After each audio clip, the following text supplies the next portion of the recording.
ఏమిట్రా ఏమిటి పెళ్ళం లేచిపోయిన వాళ్ళ ఏం జరిగింది? కాసలో ప్రాణం పోయింది బాబోయ్. మన అబ్బాయి గారిని బాధేసిన పట్నం కూరడు నన్ను కూడా బాధేసి సాగు చేశాడు బాబోయ్. శాస్త్రం ప్రకారం రావణ రాజ్యంలోకి హనుమంతుడు ప్రవేశించి లంకిని కొట్టినట్టు నిన్ను కొట్టాడు. అంటే రాయుడు గారి రాజ్యంలోకి రాహు అడుగు పెట్టాడన్నమాట. ఏమిటే అంటే రాయుడు గారు రావణాసురుడు కుంభకర్ణుడు ఈ తిరుపతులట్టు తినిపించగలను. అలాగైనా కుర్రలేదు అనుకుంటున్నారేమో. సర్లే ఒరే రాముడు, అయ్యా గౌడికి ఎదురా మేస్తూ ఇంట్లో ఉండడమేనా జబ్బ పుష్టామైనా చూపించడం ఉందా? ఆ గంగులు గారితో వెళ్ళి ఆ కుర్రబెద్దమని పట్లాడించేసి మట్టి కనిపించేసి ఇది రాయుడు గారి దెబ్బ అని చెప్పినారా? అలాగే అయ్యా. ఏమిటి ఆ పట్నం నుంచి వచ్చినవాడు మా అన్నయ్యని దులిపేశాడా? అవునే, ఈ మధ్య మీ అన్నయ్యకి మరీ పొగరెక్కింది. ఏయ్, పొగరు మా వంశ లక్షణమే. మా అన్నయ్య రౌడీ, రాలుగాయి, తుంటరి. అందుకు వాడిని మా నాన్న కొట్టాలి, తప్పదంటే నేను తన్నాలి. అంతేగాని ఎవడో పరాయివాడు వచ్చి పెద్ద హీరోలాగా దడదళ్ళాడిస్తాడా? వాడెవడో నాకు తగలోనే. ఒక్క దులుపు దులిపే.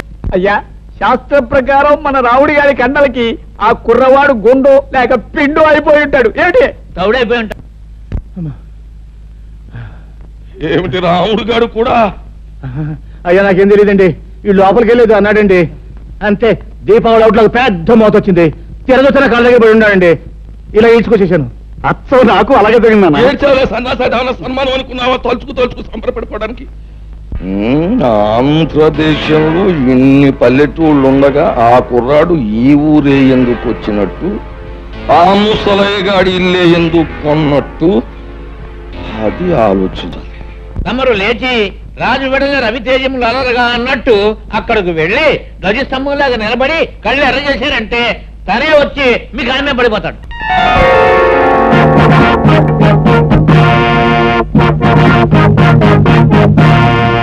చూడు బాబు, నా పేరు హరి.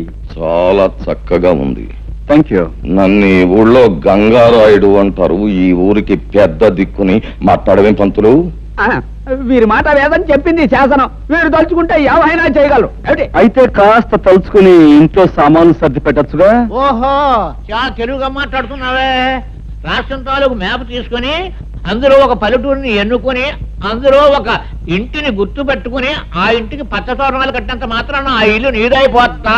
అలా కాకపోవచ్చు, కానీ ఇంటి సొంతదారుడికి డబ్బిచ్చి కొనుక్కుంటే అది నాదే అవుతుంది కాదంటారా? ఆ సొంతదారుడు అయిన గంగులకు నువ్వు డబ్బెక్కడిచ్చావు? వాడిని తన్ని నేను కొన్నది ఈ ఇంటి ఓనరు ముసలయ్య దగ్గర. నాదైన ఈ ఇంట్లో ఉన్న గంగుల్ని తనటం నా కర్తవ్యం. ముసలయ్య దగ్గర నువ్వు కొన్నావా? నమ్మకం లేకపోతే ఈ డాక్యుమెంట్స్ చూడండి. నేనే చదవాలా?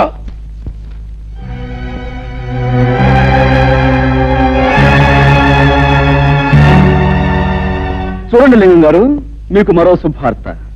ముసలయ్య దగ్గర ఈ ఇల్లే కాక అతని 4 ఎకరాల పొలాన్ని నేనే కొన్నాను. ఇన్నేళ్లు దాని మీద వచ్చిన ఆదాయాన్ని తమరు మూట కట్టుకున్నారని తెలిసింది.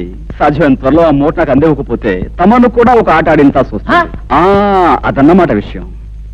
చూడబ్బాయ్ హరి, చాలా సంతోషంగా ఉందయ్యా నాకు. ఎందుకంటే మా లింగానికి వార్నింగ్ ఇచ్చే మగవాడు ఇన్నాళ్ళకి నాకు కనిపించినందుకు చాలా సంతోషంగా ఉంది. చూడు లింగం, ఆ అబ్బాయికి ఇవ్వాల్సిన సొమ్ము అనా పైసలతో మూట కట్టి పళ్ళెంలో పెట్టించే, లేకపోతే ఊరంతా చిచ్చి అని తప్పని అంటారు. చూడబ్బాయి హరి, మా ఓణ్ణి నేదో అన్నాడంట, ఒప్పేసరెట్టు ఎట్టేసావంట. మరి జరిగింది తప్పే గనక ఆడి కన్న తండ్రిగా నేను వచ్చి మన్నించమని అడుగుతున్నాను. నన్ను మన్నింపు కోరే కంటే మీ అబ్బాయిని కాస్త కుదురుగా ఉండమని చెప్పడం మంచిది. అది మళ్ళీ నాకు చెప్పాలా? ఎలాగూ జరిగే పని అదే. ఏగో కాగితాలు, వస్తాను. ఏంటయ్యా సూపు, వెంటనే అడుగయ్యూ పోయావంటే కరకజ్జం తినిపించేస్తాను. అన్నా, ఇంతకాలానికి ఆ వెధవల్ని తన్ని ఆ వెధవ చేత దండాలు పెట్టించుకున్నది నువ్వే. మా చిన్నప్పుడు ఈ ఊళ్ళో రుస్తుం రుద్రయ్య అని ఉండేవాడట. అన్యాయం అధర్మం అని అనిపిస్తే నీలాగే పెద్దవాళ్ళకైనా సరే బుద్ధి చెప్పేవాడట. ఇక నువ్వు మాకు కాస్త ఒత్తాసుగా ఉన్నావు అనుకో, ఊరిలో దారిలో తెచ్చేయచ్చు. దాందే ఉంది. మంచికి మంచి మనుషులకి నేను ఎప్పుడూ అండగానే ఉంటాను. పదండి.